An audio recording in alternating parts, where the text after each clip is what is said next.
My people, what up, though? We back with another episode of All Black Men Need Therapy. My name is Chief. And I'm Bell. My name is Prentice. And we got our player partner with us. Actually, are you a doctor yet? No, not a doctor? No, LCSW. LCSW, LMNOP, you know what I'm saying? Mm-hmm. When you got a lot of letters next to your name, you know your title is very, very fancy. You dig? Doctor, I'm calling you doctor. Can I call you doctor? Don't call him doctor. And a 'cause doctor. We got, oh my God. I'm sorry, go ahead, Chief. Go ahead. LCSW, Ray Wilson with us on the show. Bell has a rundown of stats. You want to let Ray introduce himself? Yeah, go ahead. So we wanted to do a follow-up episode from our depression episode. We've gotten, and thank you all for your support. We've gotten a lot of great feedback on that episode, a lot of traction on that episode. I had already said I felt before it even aired that it was the best one we've done to date. But that episode, we talked about depression as a luxury. So in my mind, I'm like, we can talk about this all we want, right? We say all the time that we're not therapists. So we're not certified to help you, right? We'll listen, we talk amongst ourselves as a way to vent and to not allow things to build up. But there's people who need, again, our name of our podcast is All Black Men Need Therapy.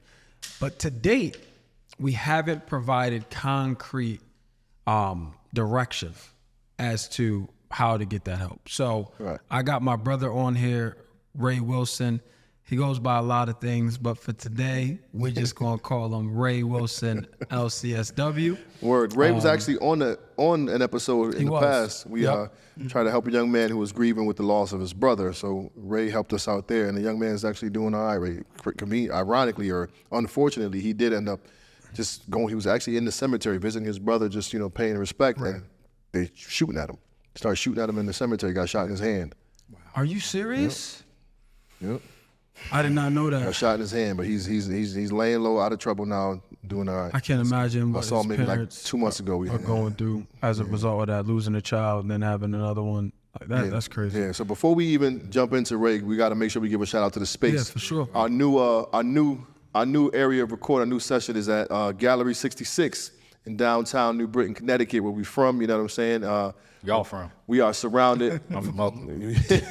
We are surrounded by some pretty amazing art from a bunch of different artists. There's some names on here I can't pronounce, so I don't want to go ahead and mess anybody's name up.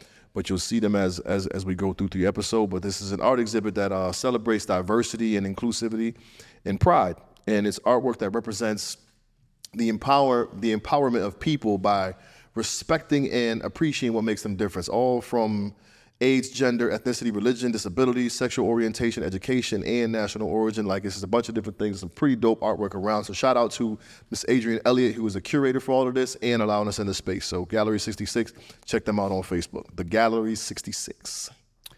So I wanted to bring Ray on. So Ray and I go back, right? I don't know if you noticed, I thought about this as I was writing this, bro. I've known you for like 17, 18 years. And the worst time of my fucking life. My life been a shit. I met you.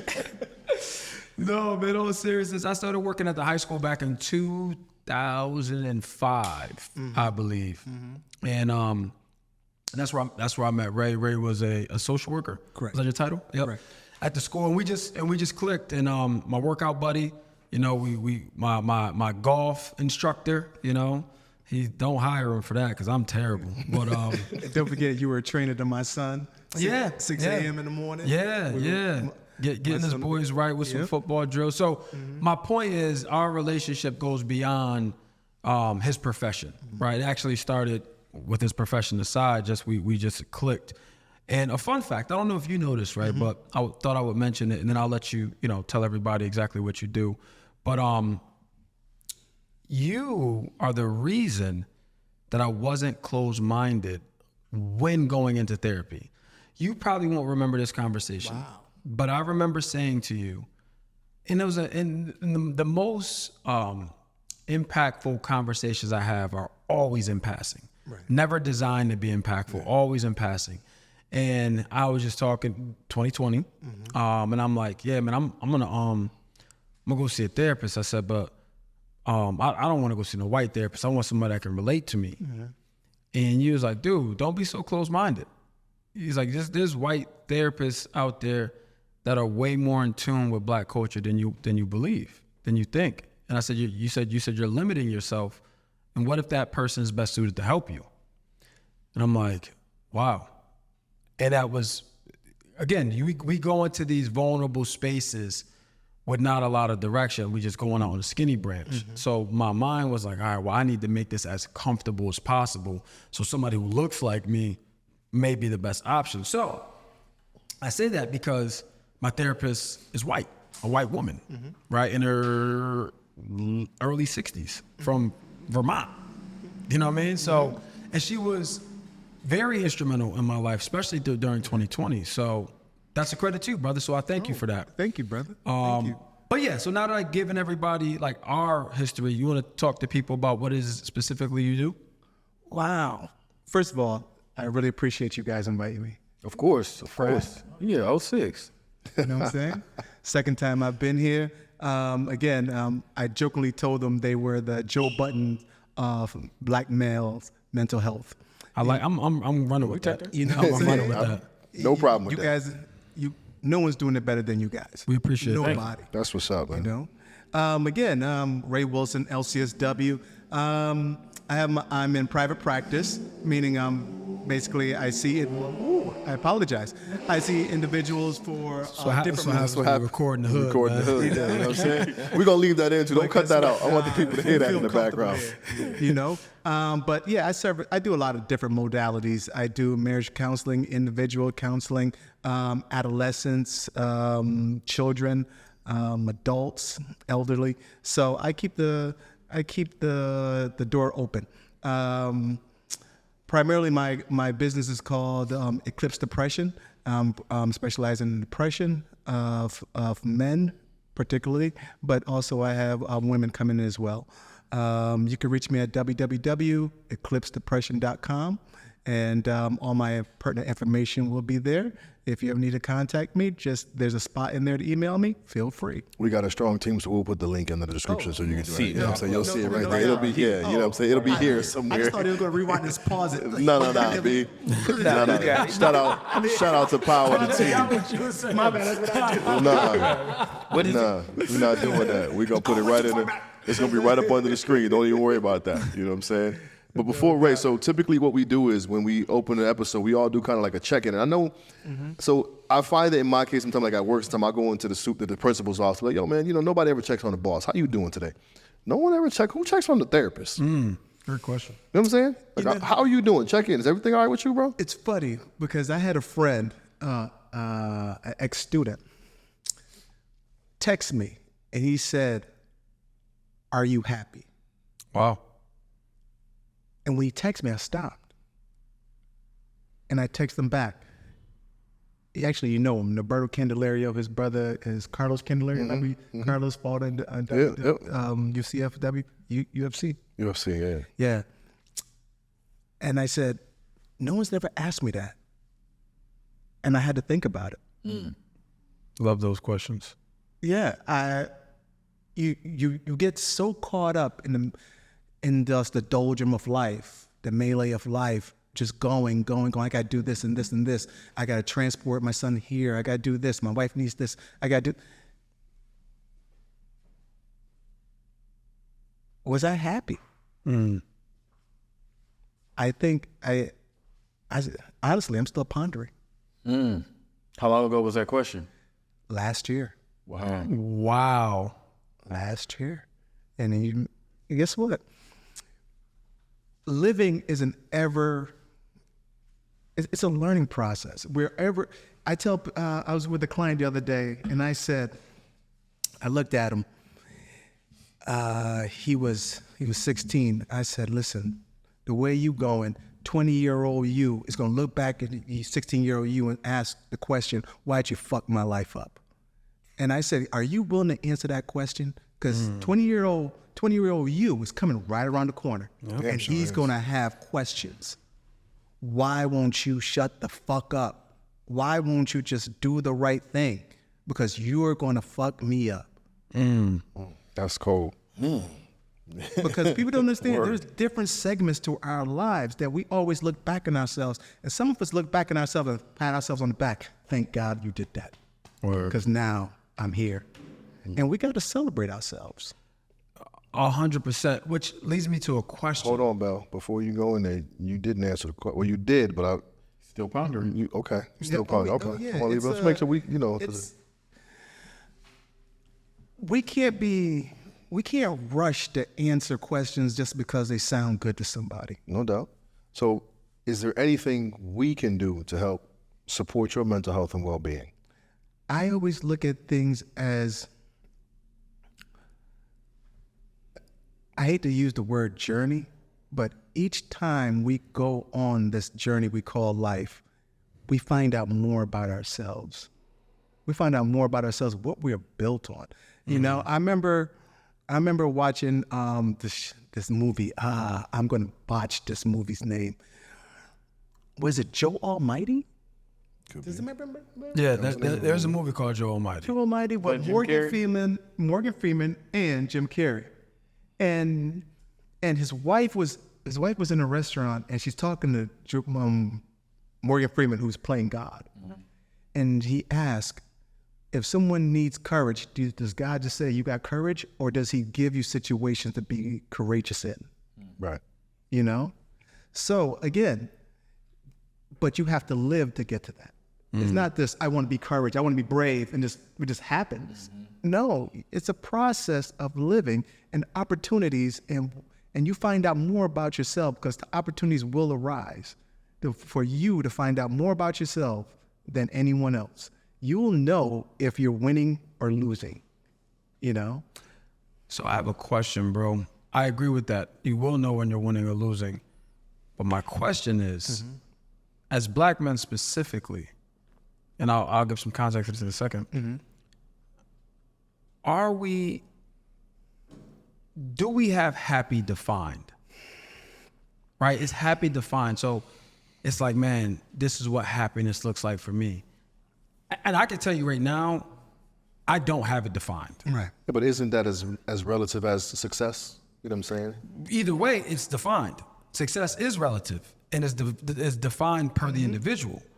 What I'm saying is, I don't know, and I'll speak for myself. I have never defined happiness For yourself. Yeah, I've defined success. I've defined accomplishment. I've defined what financial success looks like. Right. But I've never defined happiness. And because all the things I mentioned doesn't mean you're happy. Right? It means you are surviving, and in some cases, depending who you are, thriving. But what I find for me is the journey. If happiness was a destination, we're just getting deep on this, but I personally believe that if it was a destination, I can become complacent once I reach it. Right. So if I go by the dictionary app on the phone, it says happy, delighted, pleased, or glad as over a particular thing. Example, I'm so happy to see you. Characterized by or indicative of pleasure, contentment, or joy. Willing to be helpful as with assistance, a contribution, or participation. Example, we'll be happy to bring a couple of salads to the party. And the last one is favored by fortune, fortunate, or lucky. Still subjective to me. Yeah. Even hearing that definition, that doesn't align with what I associate happiness with. No. You know what I'm saying? Like, that's the definition, cool. Right. But in my life and in my reality, that's not how I define Right. my happiness. You saying that just made me think about how I define my happiness. And I think at this point in time in my life, my happiness is based upon how I feel about me.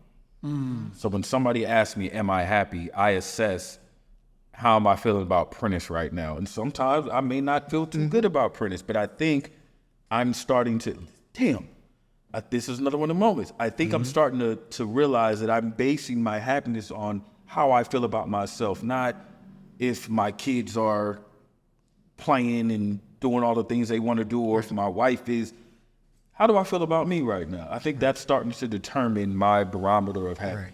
Right. Is that I don't want to say a good thing, but should that be priority? But that's an individual thing.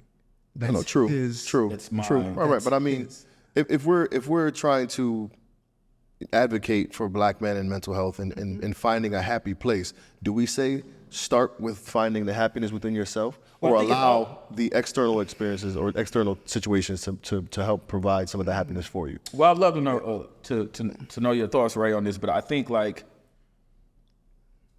everything starts with self, right? Isn't that the purpose of therapy? I right? agree. The purpose of therapy is to study self. Yeah. Right? So I kind of feel like, just thinking about it, I'm not sure how much I consciously think about it, but I feel like going inward is the answer. Right.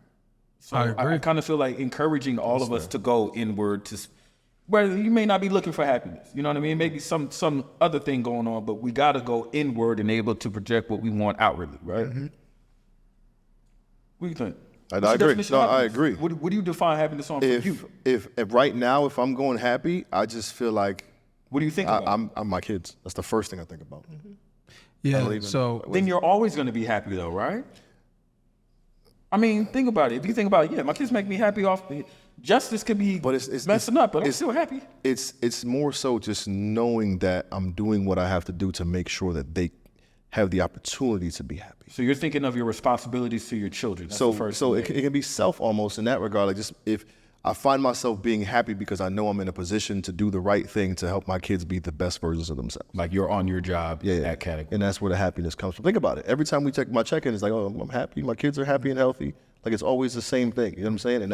And when they're happy and healthy, I'm in a good place. Could you be limiting yourself? Possibly. Probably. go ahead, Ray. Go ahead. You go ahead, Ray. Diagnose his ass, Ray. Let's go. We got therapists. If anything, we should just get up now. If anything, we should just leave him apprentice in here. Say Prentice. Oh, by the way, Prentice, this is an intervention. We'll see you later. I'll do it. Leave him and Ray out here talking. No. Oh my God. Basically, what we're talking about is necessarily an existential way of thinking. What we're trying to get to is that deeper level of what happiness is. The dictionary gave us a superficial. Right. Superficial, and really, they can't get to the level of individual. They can only tell you, well, this may be an aspect that is basically a thought. It's a thought. And now let's get down to his definition, your definition, two different definitions of happiness. It's supposed to be. It's supposed to be. We aren't socialized the same. The reason why you and I don't get along, hypothetically, is because my mother wasn't your mother. Your dad wasn't my dad. We were taught two different things. You know, Damn it, Ray. your dad was probably like, yo, if he talks shit, punch him in the face. My dad was like, if he talks Wouldn't shit. we like to know? You know what I'm saying? Oh, shit. Ray, open the door. You felt it coming. He opened the damn door. Maybe he was. Who the hell knows? Every episode. We can't escape it, man. Let me go this way. Y'all got Boogie behind the scenes laughing at us, man. This is terrible. Okay. We're doing this with a therapist. Yeah, we're still on the, hey, fellas, let me just remind you, we're still on the check-in. Man, we're still on one person's check-in. Oh, my God. But back to what I was saying. I apologize. Oh my gosh. Let me digress. We're all socialized differently. Our goals, our objectives are going to be totally different. What makes you happy is going to be different from what makes me happy. What makes him happy, it could be like, for instance, again, I don't know. Let's say hypothetically you came from a broken home. Father wasn't there, he wasn't there to raise you. And now you're still going. Accurate. I'm not saying nothing. Keep going, right? And I'm just saying, all of a sudden now you get to be in that predicament because as you remember your dad leaving at 6, and at 6 years old, it just became ingrained in concrete. When I have a child, this is what I'm going to do. And that's going to be your source of fulfillment. So when you say you're happy raising your children, I'm not going to discredit that. That's where your happiness lies. His happiness lies in, you know what? I'm probing myself. I'm doing a self-check-in with myself. I'm evaluating myself every month, every year. You know what? I'm happy with myself. You know what? I've moved from A to B. I've done this. You know what? Man, I did a great fucking job, man. I'm happy with that. Your job is, and you know what? I got a wife. My God, look where I live. No one would have ever thought this. Oh my God, I'm so happy. I'm so privileged considering where I came from. You know what? That's happiness to you. You sit back with a cigar, with cognac, you know, a Macallan 24, you know. That's big boy shit if you didn't know. I got some shit. Say, let him know. Let him know. Let him know. I'm at 24. You know, don't know it's him. I thought he was talking about a car. But I'm like, that could be happiness to you, and no one could take that away. right. We're not going to discredit that. But you know what? A lot of people are still on that journey, and we shouldn't force them into, you know what? You should be happy because, you know what? A lot of people love to be in your predicament. You know, you should be happy. I'm like, why are you forcing something on us? You don't know anything about them. Just because you were socialized differently, don't put your socialization on them. Right. Very true. You know? Very true. Did we all check? I don't even like. I don't think we checked in. Yeah, we got to check in. So we make it brief so we can jump into it because we got some pretty dope questions to ask. Right? Yeah. So Who's I'll go first. Go ahead, Prince. I'm cool. All right, who's next? I like where we're at right now, so that's my check-in. I'm enjoying this episode already. Yeah, I'm good. Like, share, subscribe. I'm good. Yeah, definitely like, share, and subscribe. I'm good. I'm working through some things. My wife today, she sent me a text while we were speaking, and she was like, I forget exactly what she said, but she called me multi-passionate. And I'm like, shit, I am. I am multi-passionate about different things. And it just gave me pause. You know, I'm like, how do I harness that? Like, how do I walk in that space? Was that before or after we spoke? I don't remember. Okay. I don't remember. It was a text. I don't remember if it came before us recording or before us speaking. After us speaking. No, that's what I'm saying. I don't know if it was before or after, but it just gave me pause. It gave me, because you know it's interesting, right? Like you're on here as a licensed clinical social worker, right? And there's going to be a perspective or a point of, or a perception of you on what you do. You obviously, based on your credentials, can easily view yourself in that light, but you also view yourself in other lights. And people who know you, like me, I don't know you from that world because we have a genuine friendship. Mm-hmm. So I know you in another light. Did you say general or genuine? Genuine. General. Nah, genuine. So it's interesting, man, when you hear people talk about you, you know, and things that you may take for granted and or like a fleeting thought. You know what I'm saying? So it just gave me some reflection time. So I'm working through that, like mentally. What do you define happiness as? How do you define happiness? I haven't, bro. Okay. I haven't because, and this is me, right? I feel like that's where complacency lies for me. In Like because happiness and how I rationalize it, happiness is I made it. That's to me. And now, those things, in my opinion, shouldn't be synonymous, but they are for me, because it's like the second but then it goes deeper where it's like, well, don't you deserve to be happy? Oh yeah, I do, but at what cost? You see what I'm saying? Because if I made it and I become happy, I potentially, and again, none of this is factual. This is just a story we tell ourselves, or I tell myself. Mm-hmm. So it's like, you deserve to be happy, but if you're happy, here's the conundrum. If you're happy, you can lose it all. if you're happy. Because when you're happy, that comes with complacency. Jeez. Right? Like that's, and I'm not saying it's right. No, yeah. I'm just telling you I'm just that's, soaking it in. that's how I rationalize it. Right. We all have different narratives. Yeah, Right. exactly. It's like what we tell ourselves. Right. Now, could that be a product of, I don't know what happy looks like, right? Like, or I've never seen a happy household. I've seen a struggling household, A dysfunctional house. dysfunctional household, right? An abusive house. Abusive, right? I've seen all these things, you know, poverty-stricken household. That's a good ass point, man. So I can relate to that. Right. I know I don't want to be that. So in order for me not to be that, I got to keep going. And then And in order for me to keep going, I can't settle. And by settling, I'll be happy. wow. Fucking deep, right? It's deep because to me, listening, all respect, always, it sounds kind of like constraint to me a little in a way. Like we didn't ask you if you want to be, but that's my assumption, right? That you want to be happy, but you envisioning what? Say that again. It's an assumption to me that he wants to be happy. I also think And I say that only because, Do we? I mean, I can't speak for We're everybody. still on the check-in, ladies and gentlemen. Right. But the reason I say that is because of how you define it. It seems like we've been force-fed this happy thing. Like, Who, let's- me? No, just general. pause. Oh, No, Ray, yeah. Ray has a good point. Because subconsciously, do I want to be? so. To Prentice's point, Bell, I believe, in many regards, there is a constraint to your happiness. Like your wife had to remind you to be happy today. You're right.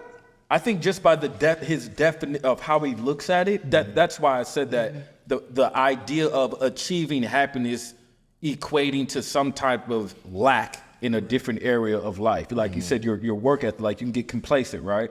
So in what I would assume is I don't want to put words in your mouth, but the fear of becoming complacent, right? That's something that you don't want to do.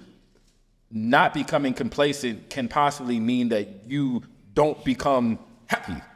You know what I mean? So then there's some medium you have to find prior to hitting the happy mark. Do I? I don't know. I'm just going off of what I'm listening you know to. what? That's all. You know what I'm saying? My interpretation. No, that's we're all. good, Prince. Yeah. I'm challenging it. That's Oh, okay. that's what I'm saying. Yeah. So it's just interesting hearing that perspective because to me it sounds like, okay, so how bad do you want to be happy if that's your definition? You know what I'm saying? At what You know what's cost? funny? It's like you said, yeah. You know what's funny? As you say that, mind you, all my clients who have me know I have one addiction, which is just whenever they come in, before they open the door, they can hear it going. I'm addicted to TikTok. Oh my God. Oh, we heard it earlier. You said TikTok? I'm addicted. My dopamine level just shoots up. I'm like, oh my God. Oh my God. But never mind. Pause. Now, P, you're gonna help me out because this was a movie. This is my second movie reference. First one was Joe Almighty, and this one was it Fences? Fences. Washington. Denzel Washington. Thank you. The young man came up to the dad and he said something to the effect. loving him. Does he love him? He's like, what does love got to do with this? Yeah. I'm raising you. I'm putting food on the table. I'm putting clothes on your back. What does love got to do with I ain't got to this? love you. You are. That's my So responsibility. again, is happiness, is that something we have to strive for? What does that got to do with our duties as black men out here? Or do we perceive the white man is happy and so that's what we're striving for? Somebody else's definition of happiness. Are we allowing ourselves to live in our natural state of happiness or are we chasing somebody else? Yeah, because the reality is, what if my natural state of happiness is just staying on the grind? Which Which I believe is probably so. that sounds like you. So I never thought about it because there's no space for it for me right now. Not to say there won't be. Just right now. It's just Like I got shit to get accomplished. But this is what we talked about in previous episodes. Like happiness is an inside job, and we need to take a moment to smell the roses and celebrate those intermediate victories in between. I agree with that. I'm tripping off that idea of are we chasing somebody else's definition? I'm tripping off that. Like, I mean, obviously we're taught at a young age what happiness looks like, right? Yo, think about it, Prentice. You just challenged Chief on his definition because it didn't fit the mold how you defined it, happiness. He was like, you're limiting yourself. Really?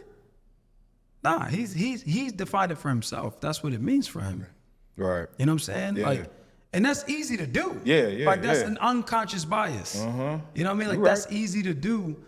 And to Ray's point, it's like, no, like we have to define ourselves. Yeah. It's almost like saying, yo, that's not enough, bro. Right. You know what I mean? Like, because that in my head, and even for you, in my head listening, I'm like, but first of all, that's wrong. Right. But there's more. You could be happier. You know what I mean? If you did what I think is gonna make you happy. You know what I'm saying? But I said this. I had the same thought in my head when you were telling about your individualized happiness, and I'm going, but man, you got 4 kids at home who are smiling and always happy. You sat on the phone today looking at your baby girl smiling ear to ear. Yeah. That doesn't play a role in your happiness, and that's so to counter your point. You know what I'm saying? Like, because you're not looking at it that way. Right. The role in the kid's happiness, that makes me happy, but the core of my happiness, I'm starting to define by how I'm feeling internally.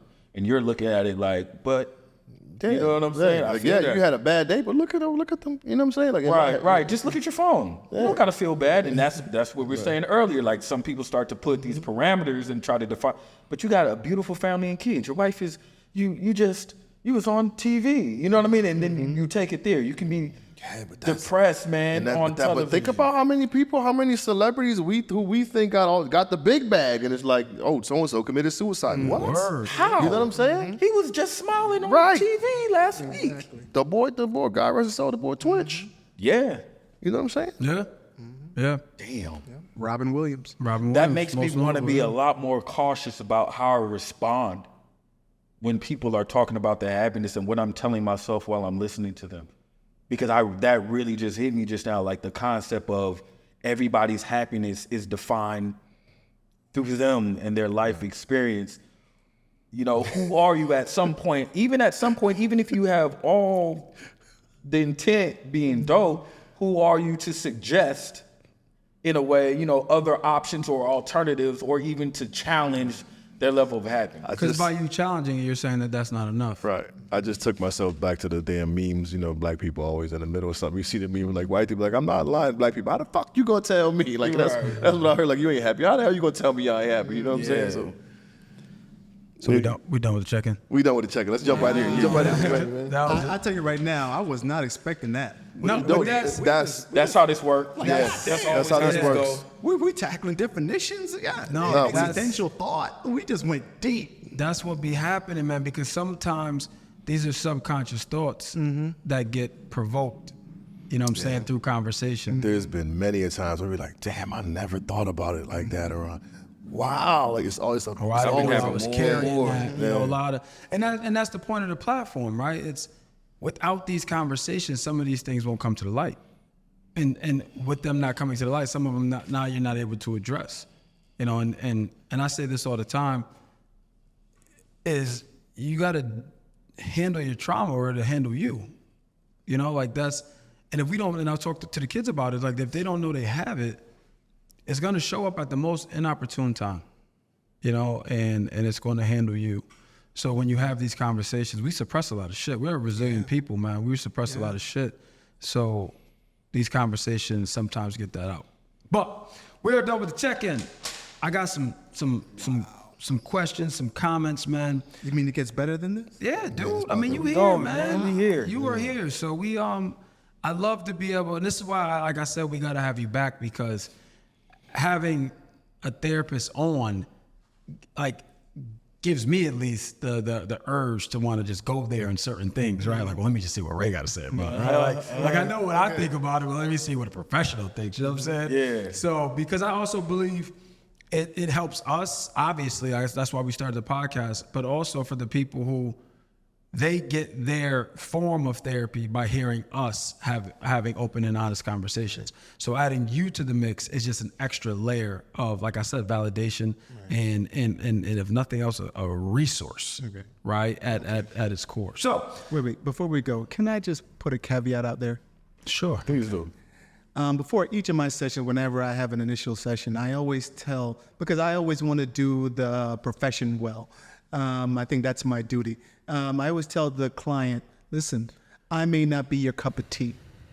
Our very first 2 sessions are necessarily meant to build rapport. And so whoever is seeking therapy out there, I want you to know that, guess what? The first clinician, you're dating. You're just dating. The first couple, 3 times, 4 times, you're just trying to build rapport. If you can't build rapport, trust me, that therapist will not take offense. If you're not their cup of tea, within a 3-mile radius, there's 14 other people. Just because you have a bad experience or an indifferent experience with one, the connection wasn't there, doesn't mean the next one you can't have that relationship with. Doesn't mean it may take you 3 times. I had a young man and I was his 4th one. And in the stories he told me about the first 3, well, I was like, you're lying. He's like, no, I'm not. I was like, so I just want you to know that. Kudos to him to keep going. Yeah. Because some people may have taken that as a sign, like, I knew this wasn't for me. Yeah. Luckily, he had his mother. Okay. Mother pushing him too. Good. Yeah. So when they found me, he's been with me for a long time now. Oh my God, I think he's been with me for 2 years. Yeah. So I just want to put that out there. Cool. Just because one doesn't work out, 2 doesn't work out, doesn't mean the 3rd one or 4th one won't. They are out there, and it's all about relationships.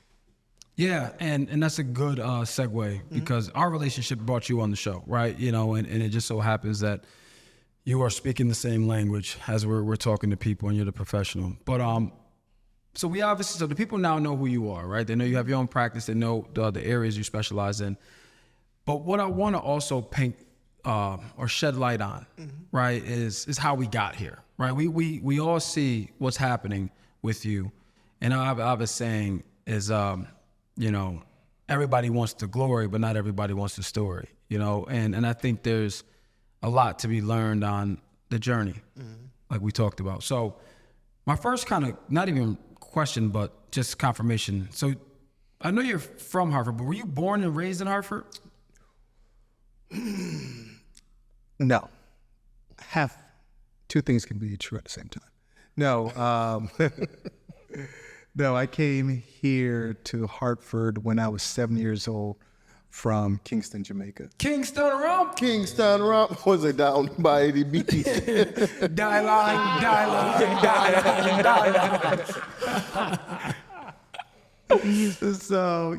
So when I came here from 7, I grew up in Hartford. Dope.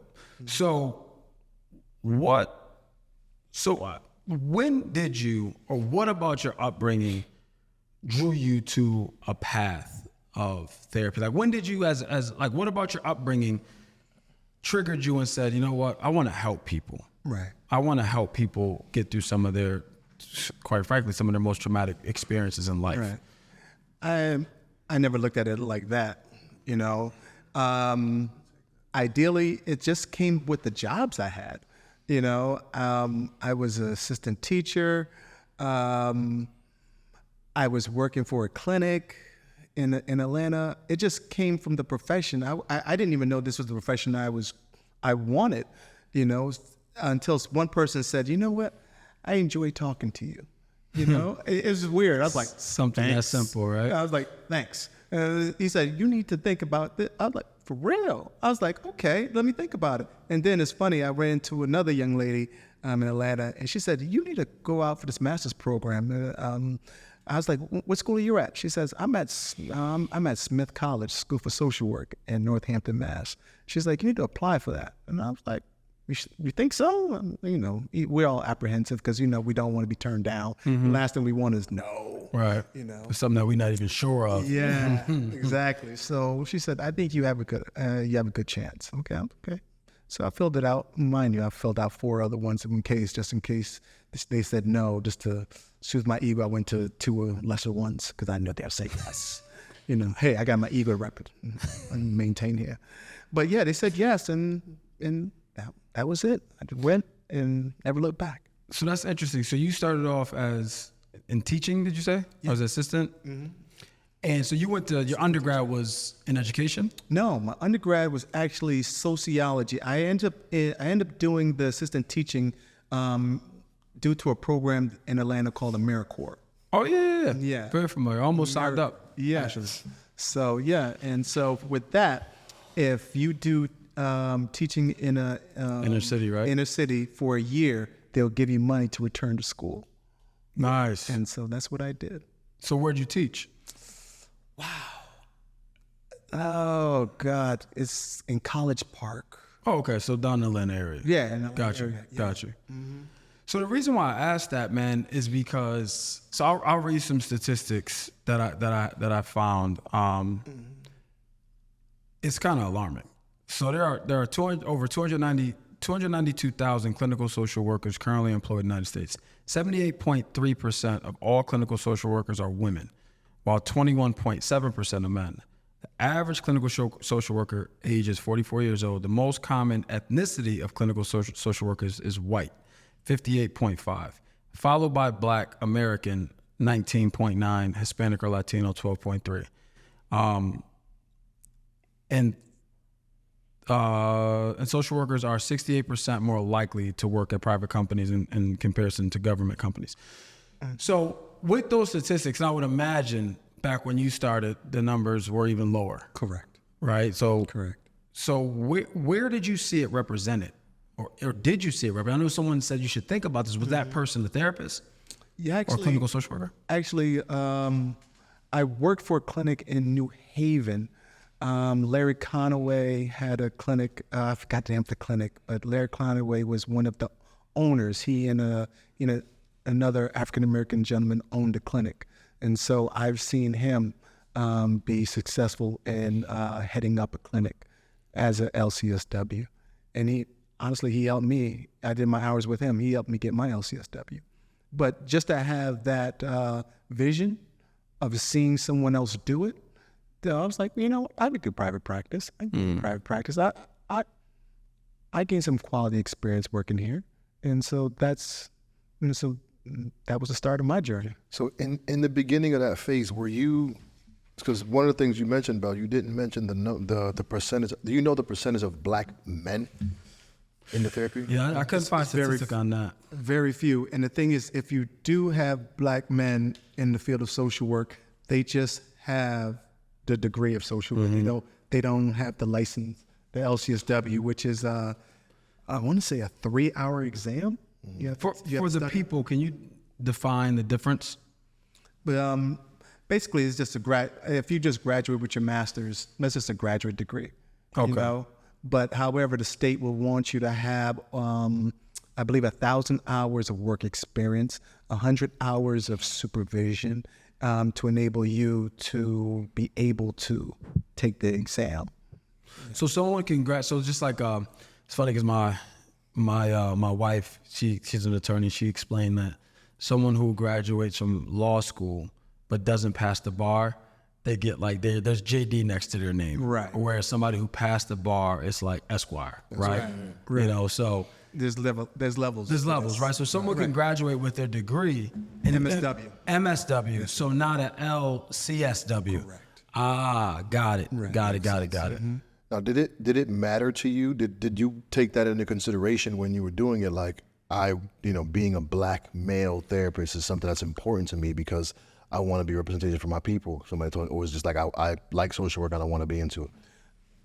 I never got that deep with it. It was basically, I remember a professor, before we graduated, said, for the profession, you need to get your LCSW. Okay. For the profession.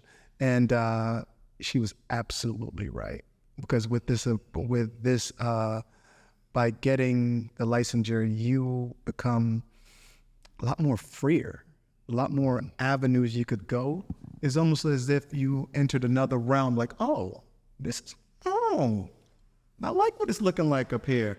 And so, yeah, it just opened me up a little bit more, meeting different people, having different opportunities that weren't there before. Okay, so I just have a dovetail question. Mm-hmm. As an LCSW, how do you, not in general speaking, how do you decide what focus you're going to be, like in terms of the people you're going to meet with and work with, and like depression, right, in men? That's what you chose. How did you get there?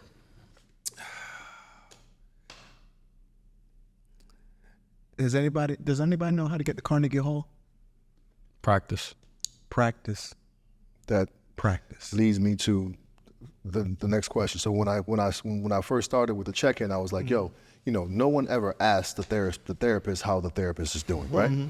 So in going through your bouts of depression or whatever emotional circumstances you're going through and having to process on your own, how do you battle that while still trying to do your job? Like, Easy. doctors get sick, you know what I'm saying? Like, Easy. The therapist has a therapist.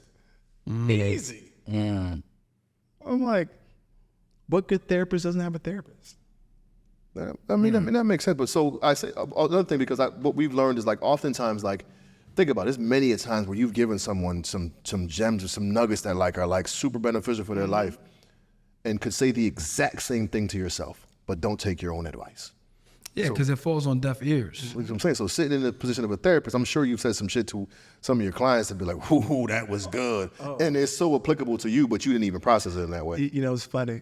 One time I dropped something, and I couldn't even help myself. Everybody knows me. I love a good laugh, and if I think I'm gonna say it, so I said something, and after I was done, I looked at her and I went, bars. Listen, if you are a therapist, there is You time. are hilarious, man. That's funny. Time when you just drop bars. You don't even mean to. Yeah. You don't even mean to. It just comes out. And for me, I was just like, That was a good one. bars. Yeah. You know what I'm saying? But I would imagine that makes you also more relatable too, man. I have a question. So I spent a lot of years at home working with at-risk youth, top 2% most troubled teens in the county. And there was a time in my adult life where I found myself engaging in some of the behavior that the same kids I was working with engaging in. I had a stint in one of the earlier parts or the latter parts of my last relationship where I found myself cutting. And this was the same thing that I was dealing with on a daily basis with these kids in juvenile halls and facilities and group homes. And I thought it was interesting how I spent so much time with these kids trying to encourage them to find healthy practices and different behaviors. And now here I am adopting some of the behaviors that I've discovered through working with them. My question to you is, have you ever found yourself dealing with the same challenges as the clients that you work with? And if so, how do you deal with that? I have not. I do a very good job of compartmentalizing client, me, home, away. I do a great job of compartmentalizing. I've always done it. If people are like, how do you not take this home? I necessarily don't. I do think about clients, though. I think I don't want to move away from what you're asking me, but I think it's very good for the layman to understand. When you go see a therapist, we think about you. I remember I told somebody that one time. It's like, wait, you actually think about us? I'm like, yeah.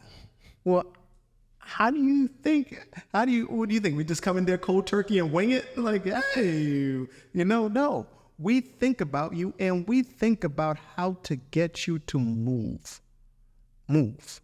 Again, my job is to help the person move, and incremental step. That's it. Just so they can look back and be like, whoa, you know what? I wasn't here before. Oh, I can. You mean we did? Not necessarily we. Mostly you. I've never heard it defined that way. Help them move.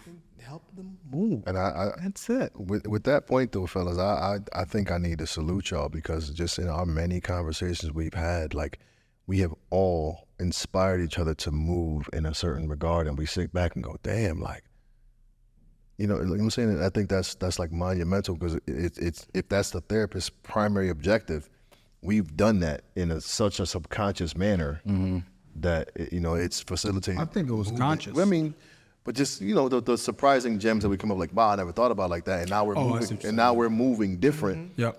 Because of just the conversation we're having. So I think that's, salute to you guys, because this is, we got to pat ourselves on the back because we're doing the right thing, man. And moving comes from consistency.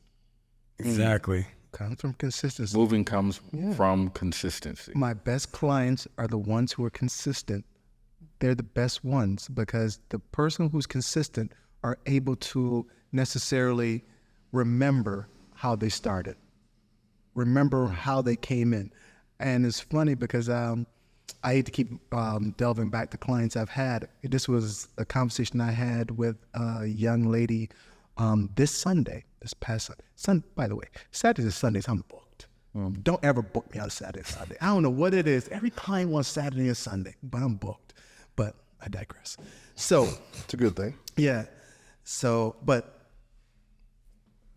football's about to start. True that. Come good. Put yourself first. Or watch it with them. Fine, yeah. One of the two, but you gonna be watching. I feel like this could be one for you right now. For us to watch this game. Right. Trust me, just trust me. Yeah. People, we're joking. Oh, man, I even lost track of where. Oh, yeah, the young lady. And she said, you know what? Because I said, I referred back to when she first came to me. I said, man, I remember you were so stubborn, but I gave you credit for showing up. And she said, thank God I did, because now I'm proud of myself. And she said, you know what she said? She said, other girls DM'd her, asking her what she did. Wow. And I was like, that's growth. Growth is not necessarily what necessarily it's good by what you by how you feel, but when other people see it in you, wow. I said, you mean this girl saw you, saw what you went through, saw how you came through it, and wants advice from you. That's growth. When other people recognize it, that's the true definition of growth. That's dope. So I gave her credit. I was like, and I said, if I don't tell you this, let me tell you I'm proud of you. And she said, you know what? My mother told me I was proud of me. Proud of her for the very first time, because the mother, for some strange reason, not strange, it's oddly obvious because we all do it. Our downfalls as adults, we put on our kids. And that's what she did. I was like, listen, sometimes you gotta tone down the volume and listen to the message. Mm-hmm. She's saying the right things, but she's coming from it in a very stern manner. But she's saying the right things, but you are listening to the volume. Right. Some people can't get past the volume. Yeah. You know? And we speak about that, this in terms of us being, by and large, especially us three, more emotionally intelligent than our parents. So we can convey messages in a manner at which it could be better received. Now, it may not be, but it could be better received because we understand how loud that volume can be. Yes, it can. Right? And definitely. And our goal is to convey the message. Right? If there's no volume, it doesn't matter as long as the message gets through. Whereas sometimes when we were growing up, the volume was the message. Yep. You know what I'm saying? Which, because I'm telling you, boy, even my son, like he's 3.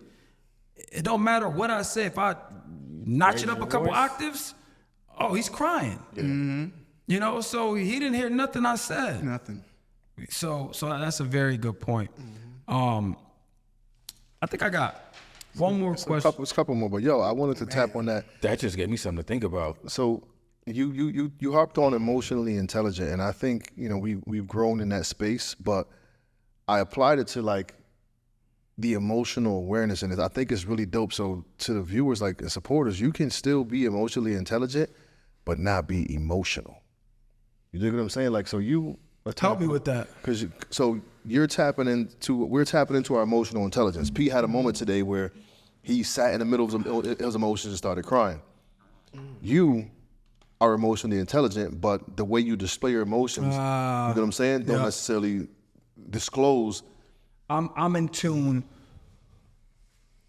I'm in tune with my emotions, so I tread lightly. I'm in tune with other people's emotions, so I ask my questions accordingly. Right. You see what I'm saying? Yeah. So now, when you first said, I'm like, Yeah, but yeah, even I'm a then, walking like, example. so there's a good balance with being emotionally intelligent. Just how you process those emotions makes, because I think some people equate emotional intelligence to emotional. yeah. You know what I'm saying? And that's not always the case. They don't separate. Right. So when we talk about emotional intelligence, that means that, again, I need a definition. It seems like you three have already had this conversation, so fill me in. So when you talk about emotional intelligence, we're talking about an individual thing where necessarily I know my triggers, I know what necessarily makes me heightened. Mm-hmm. Is that what we're talking about? Necessarily knowing the triggers, what? And yes, both ways. You know yourself, and you know your audience. Right. Like my wife and I go to therapy, and she learned that she can't go scorched earth when she's upset about something, because that's going to trigger me to shut down.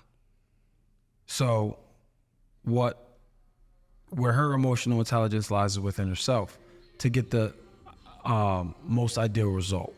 Like if she, again, volume versus message, like if she wants something done, she knows that she can't come at me a certain way because it won't be accomplished. So I feel like they can hear this. y'all might be able to hear it. But hey, man, we listen. It's live and direct. You know what I mean? That's the part of We in the studio, but the studio on the street. There is no perfection. You know what I'm saying? Let's go with it. But yo, I think that's a really dope thing to happen, because so when you mention like she can't go scorch earth because you shut down, the shutdown for me is a safe place. You know what I'm saying? Like, and for you, it doesn't seem like it's necessarily is, because your shutdown is a, I don't know, a temporary, like my shutdown is, it's not necessarily avoidance of the problem, it's prevention of my scorched earth. Defense mechanism? I don't think I think it's just, it's a safety measure for me. It's being proactive. So, but it's not, I don't know if it's defense, because like if I don't want to beef with P and he's got me to that point, I know I'm about to go, I'm going to shut down and leave and remove myself from the situation. Protector, yeah. You know what I'm saying? But I don't know if our shutdowns are relatively the same, but I think just being aware of that makes makes much of a difference. Yeah, our shutdowns are different, just to answer your question, but it's I'm just not moving. Like I'm just going to lock in.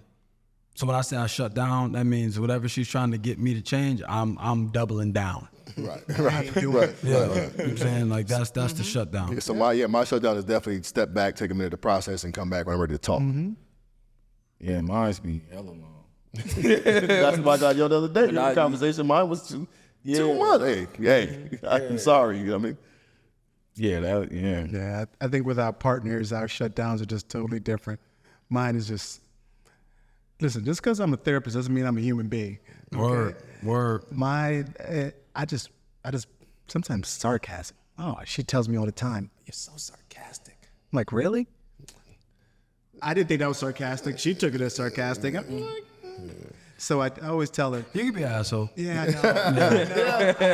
know. But I'm in denial of it though. Yeah, that's the thing. Yeah. Emotionally intelligent. I'm still a therapist, man.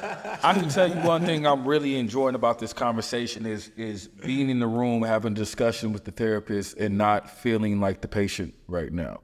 And I'm not saying that for my sake, because we know I got to get into therapy. Mm-hmm. What I'm saying is it's humanizing the position. That is saying? very reminiscent of the conversation we had this morning when the dude was like, you treated us like humans and not inmates. Wow, yeah. You know what I'm saying? It's humanizing position, because I cannot think of interactions I've had with a therapist that weren't from a professional space. Whether it was casual or not. You know, I'm not in therapy, but I know therapists, I've had conversations, but it's always been professional conversations. So even hearing, yo, I'm a therapist, but I have a therapist. What good therapist doesn't have a therapist? I'm like, oh shit, therapists have therapists? It makes fucking common sense, right? Like how could, right, doctors need doctors. Depending on your experience, your viewpoint, your perception of therapists, they're looked upon as, and in my experience, the only time I went to therapy was for the last relationship I was in that I had no business being in the first place. So because the therapy sessions did not do any good, I have a perception on how beneficial therapy is. Shit, maybe that's why I don't go. Well, ding, ding, ding, ding, light bulb went off. Something new we just learned. And again, just because that one didn't work out doesn't mean the next one won't. Right, and then you have to also look at the scenario and damn, maybe you have to kind of take accountability for the situation you're in. You know what I'm saying? Like, And also, did you check out, or were you checking? Waking up in the episode, ain't he? no, I'm saying, well, this be happening lately in our conversations. I be having epiphanies while talking to you. That's why I love doing Said this. that you were checked out before you even got in the room. Yeah, I mean, the relationship was shit. So I'm in here trying to put a Band-Aid on a fucking gunshot wound. You know what I mean? Like, that don't work. Just because you pour syrup on shit, don't make it pancakes. Word. Yeah. Word. So I think we tapped on this, Ray, but one of the last questions we have is like, you chose a pretty demanding profession, and I can imagine it can be exponentially emotionally draining. Like, so you got to take in some of this stuff. And if you're an empath like I am, most of us are, I believe, in to a certain regard. But how do you keep yourself grounded? Like, how do you not take it home with you? Again, TikTok, he already told you. yeah, my addiction. TikTok. Oh man, no. Again, I do a great job of compartmentalizing. I never take it home. I do, like I said, I do think about clients, how to shift them, how to move them. But as far as being traumatized by what they tell me, no, that's not what they didn't come in to have your therapist break down. They didn't come in for that. Right. So no, Is that deemed unprofessional? to be traumatized as well? Yeah. No, it's not unprofessional. Some people listen. There's nothing wrong in shedding a tear in therapy. There's nothing for a clinician to shed a tear. Okay. There's nothing wrong with having empathy for that client and understanding that tragic situation. But there's you don't want to be traumatized by waking up and having dreams about it. That's when you need to really go out there and seek some help. So you have found yourself in a space where, like, damn, I really feel for this person. Oh, definitely. Okay, because it sounded real like, like, nah, bro, like, nah, they come here, they come to see a professional. I'm staying in my professional zone. No. I had a similar experience, not with a therapist, but like with that, like in the funeral home. When I went to the funeral home, it was zero empathy. It was business for them. You know what I'm saying? And it didn't feel good at all. Like, it did not feel good at all, bro. Like, just another day in the office. Another day in the office, and it didn't feel good. I'm like, yo, like, I'm grieving here, shorty. And like, what kind of cash do you want? Yo, we got this, that, and the third. It's like, and it's just zero welcome, zero compassion, zero empathy. It was bad. Zero tact. You know what I'm saying? And that's what I thought of when you began to start your statement. So I'm glad it's not that way. No, you have to have empathy, because you have to understand where the client is and where the client is coming from and where the client wants to go. And when you're in that room with them. You're with them. You're living that situation with them. You're understanding. For any time that I don't understand, I'm asking questions. I want to learn more. I want to learn why you reacted like that. I want to learn, why did you say that. So these are things I'm in it with them. It's not. No. I'm not on a ledge. Up here, and I'm looking down like, I got you. Yeah, do some push-ups. Yeah, Get your ass up. You know what I'm saying? It ain't even wet over here. Right. Yeah. You know what I'm saying? Word. No.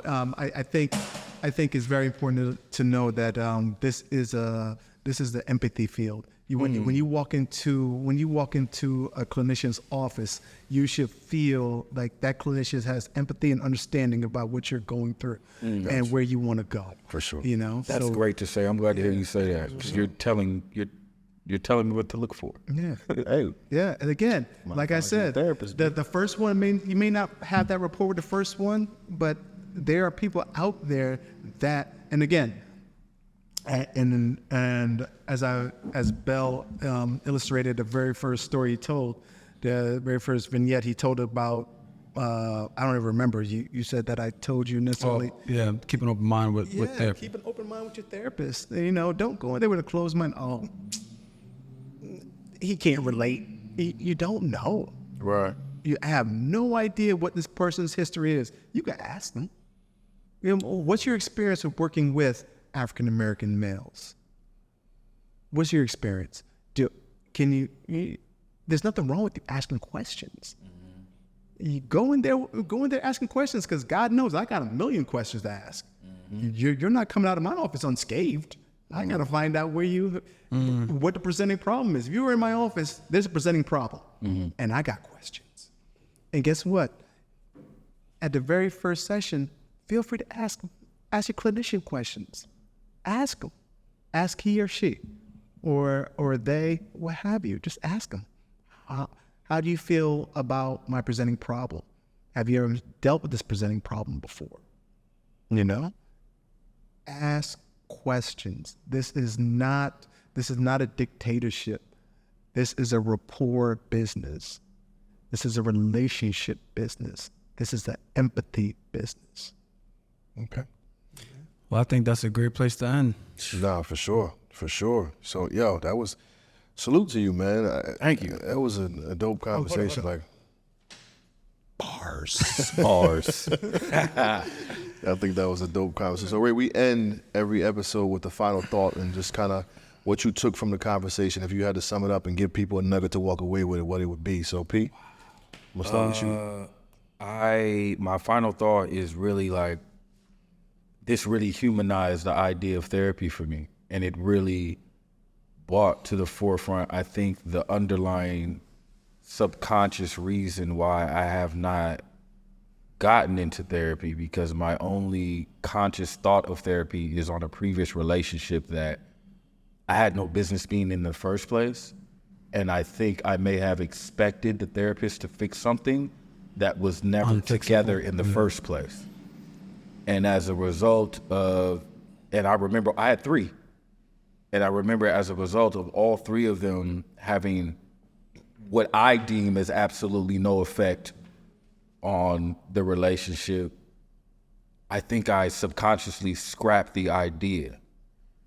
And I shouldn't have did that to myself. That's my final thought. I'm down. Go ahead. Keep good people around you that can challenge your norm. Right? Ray was challenged with what his, presumed normal was in his profession, and then learned about therapy, and keep people around you that will continue to challenge you to find the best version of you. I think that's my final thought, because this conversation, our check-in had to be 30 minutes, yeah, that check-in had to be. It was, Boogie. and it was thought-provoking. And it was on happiness. Yeah. And things you don't think about. So when you keep individuals around you that can engage in that level of conversation, it will only challenge you. And just like anything else, when there's challenge, there's growth. You know what I'm saying? So that's what it is for me. That's keep good people around you that will challenge you to be the best version of yourself. All right. Mr. Wilson, what you got? Yes. Simply, I was not expecting the opener to start like this. Yeah. But do not let anyone define what happiness means for you. Define it for yourself, and do not be in a rush to define it because someone else found their definition. Bars. Definitely bars. Definitely bars.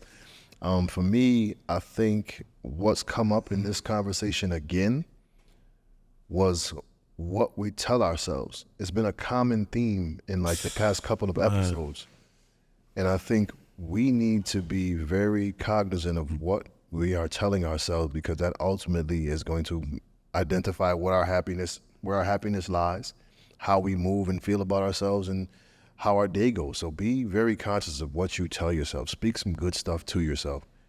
And on the line with Mr. Wilson, I encourage you all to find yourself, to define what happiness is for you, whatever it may be. and then chase it. Some reach it fast, some reach it sooner than others, but find your level of happiness, find out what it means to you, and chase it aggressively. I think one good point to add in there is just that the definition changes, and it can change. Yeah, it's a good point. Very good point. The definition can definitely change. And it's yours. Yeah. Give yourself grace. It's yours.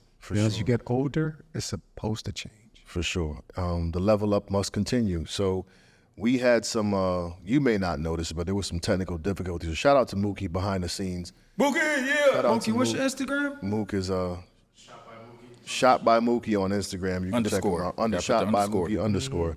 Why you put an underscore? That's stupid. Anyways. Like you chose it. And for the record, y'all, Mookie think he better than us because he's technologically savvy. But, again, what we tell ourselves. Chief has convinced himself of that. Word. But shout out to Mookie, did an excellent job setting this all up. Mr. Wilson came in and was like, wow, y'all got a real good layout over here. So it kind of makes you feel good. Like, the level up is happening and it's real. But real quick before you wrap up, Chief, your website again, right, for the people? It's right there scrolling at the bottom of the screen, right there. But say it. See? Yeah. www.eclipsedepression.com.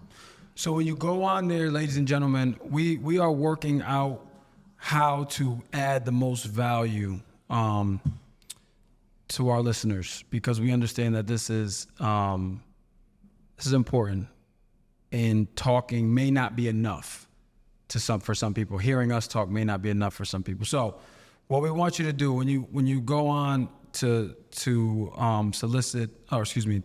sign up for more information from Ray, learn more about what he's doing to see if it's a good fit. In the option box at the bottom of his website, just hashtag ABMNT. Hashtag ABMNT. We're working out some financials, but put that in there. We'll take care of you. That's what we can tell you. We'll take care of you, but put that in there. They'll know where you came from. Yeah, we want to know. We want to know if this was helpful. We want to know what you guys are looking for. And again, if we need this feedback so we can figure out how to best help you as we help ourselves, because as we said, we do this every week, guys. Like, we do this every week religiously. So this is what we need for us, and we want to make sure we're providing what you need for you as best we can. So eclipsedepression.com, in the option box at the bottom after you fill out your information, hashtag ABMNT or All Black Men Need Therapy. And yeah, let us know. Give us your feedback. We want this to be a community that we're creating that is changing the narrative on how Black men deal with their mental challenges. So that's all I got, Chief. Yeah, no doubt. I think, as much as it's all Black men need therapy, we know that a lot of supporters aren't just Black men. Mr. Wilson doesn't objectify, so please feel free. Sign up. You know what I'm saying? We're also going to try to incorporate a link on our website that directs you to his website so that, we can make that connection there. We have our voice line, y'all. Shoot us a text, give us a call, let us know if there's something we can help you with. 860-410-6160. Our website is up and running, www.abmnt. That's allblackmenneedtherapy.com. And we got some merch on the way. Merch on the way. And that's all we got today. Mr. Wilson, it's a pleasure, bro. We will have you back for sure. And per usual, y'all, do us all a favor and hug a Black man today. Do it. And tomorrow. Do it. We out, y'all. Peace.